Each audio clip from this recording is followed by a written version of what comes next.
What are 4 things that you need to ask your prospective pay-per-click company? If you're in the market for a new agency or vendor to handle your Google accounts, your Bing accounts, your Facebook ad accounts, so on and so forth, you want to listen to this very closely. All right, look, there's 4 things you really need to ask, because what happens is these agencies will woo you, okay? They will woo you with, awards they received 5 or 10 years ago, with case studies from, again, from years ago. And reality is agencies will churn through clients like water because you end up slipping through the cracks.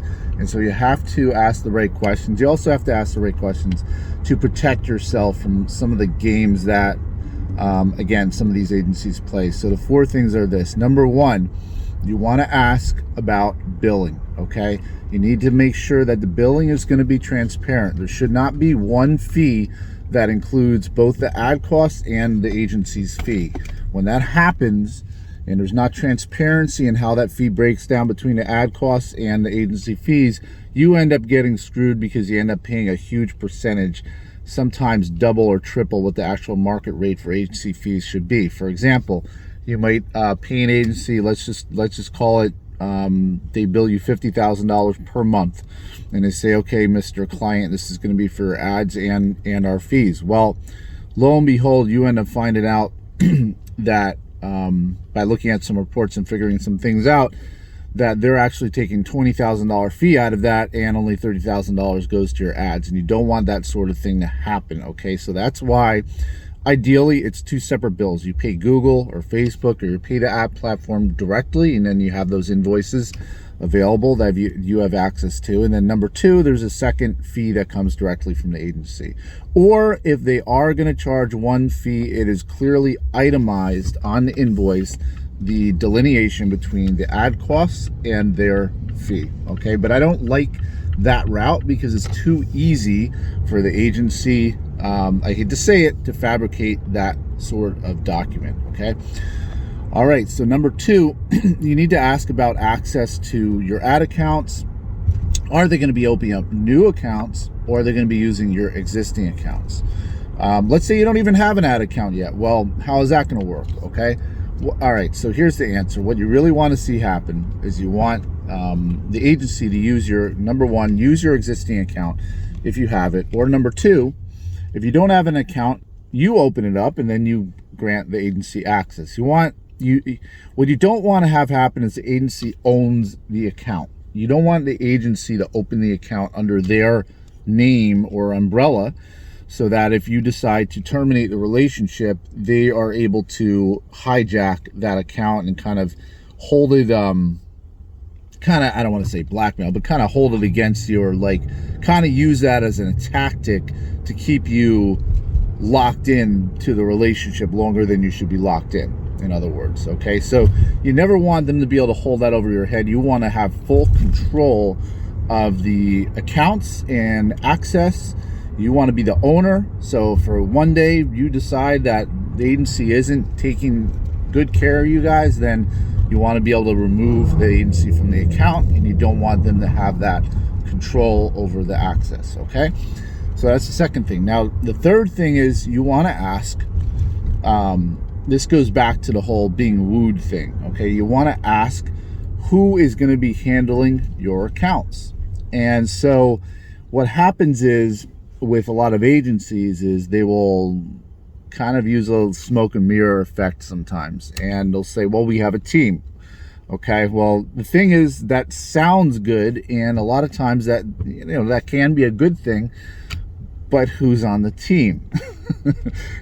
Are they outsourcing your campaigns to somebody in the Philippines or whatever? Nothing against the Philippines, but you see what I mean. They could say we have a team, but in reality, the team could be anybody. It could be an intern, and a lot of agencies, by the way, do that. They beef up to handle scale. They end up beefing up with a lot of interns and like super junior people, right? So that's why you got to ask, who are they? Who's going to be handling my account? Okay, we have a team. All right, well, who's on the team? How many people? How many people are handling Google? How many people are handling Facebook? Just ask a few questions. If they start doing blah, blah, blah, blah, blah, blah, doing that, then you know they're not wanting to be transparent with you, and that's a red flag.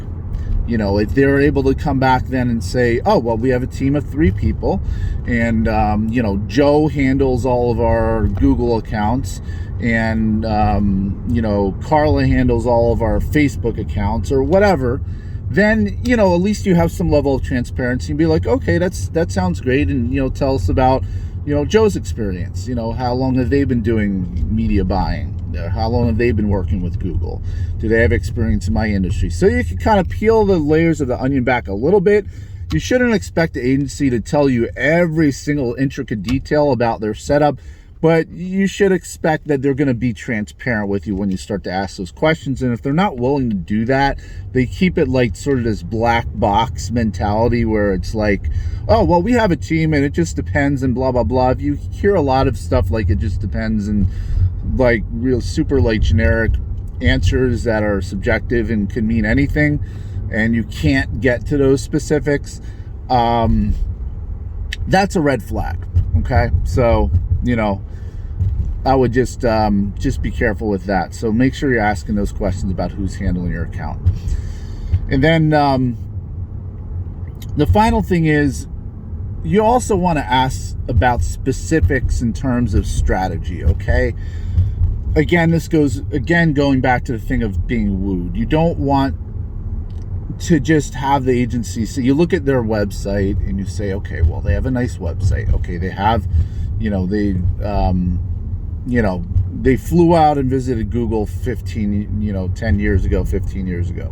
Whoop-de-doo, right? Or they have this award. By the way, some of the awards are basically purchased awards, by the way. You know, you have these logos, and then in reality what they're doing is they're paying a large fee to be reviewed. Anyway, side note, we won't talk about that one right now in this video, but anyway, point being is, get a specific strategy. They should be able to put together a proposal for you outlining strategy. You should be able to give them access to your accounts, and then they can do a quick analysis and then give you a proposal, or at least give you an idea of what their process looks like.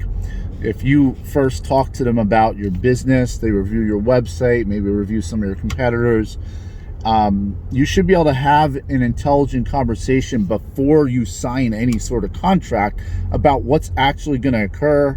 What's the process going to look like? What's the strategy going to be? Are they doing video? Are they doing search? Are they doing social?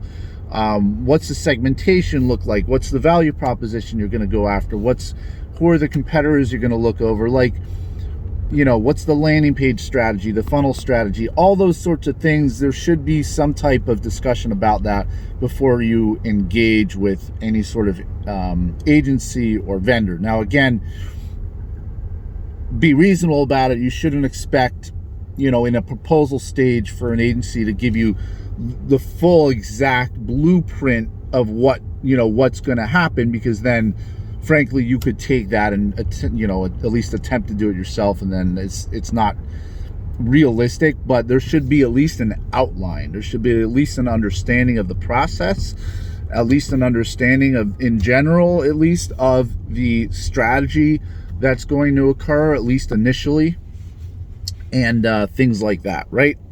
So hope that's helpful, guys. Again, account access, billing, who's going to handle your account, and what is the strategy going to be. That's the 4 things you need to ask. And why am I wearing a hoodie and sunglasses? Was I saw some other guy on YouTube. You probably know who I'm talking about, and I thought it was pretty funny. I hope he doesn't mind that I'm copying his style.